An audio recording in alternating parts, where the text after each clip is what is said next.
نبی پاک صلی اللہ علیہ وسلم یہ دعا اللہ سبحانہ تعالیٰ سے کیا کرتے تھے. ہمیں بھی چاہیے ہم بھی صبح شام کے اذکار میں اس کو اپنی زندگی کا لازم جز بنا لیں. جب بھی دل کرے نماز میں بھی، اکثر میں تو خود نماز میں بھی یہ دعا اللہ سبحانہ تعالیٰ سے مانگتی رہتی ہوں.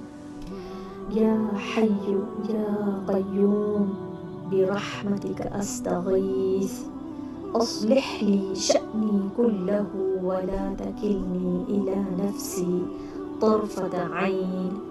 اے ہمیشہ زندہ رہنے والے، اے قائم رہنے والے، تیری رحمت کے ساتھ میں مدد مانگتی ہوں.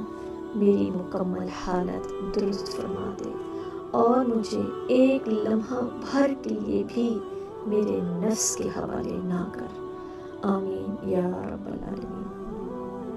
مستدرک الحاکم میں ہے 545 پر. ہمیں بھی چاہیے صبح شام ان دعاؤں کو ہم اپنی نمازوں میں اللہ سبحانہ تعالیٰ سے مانگیں.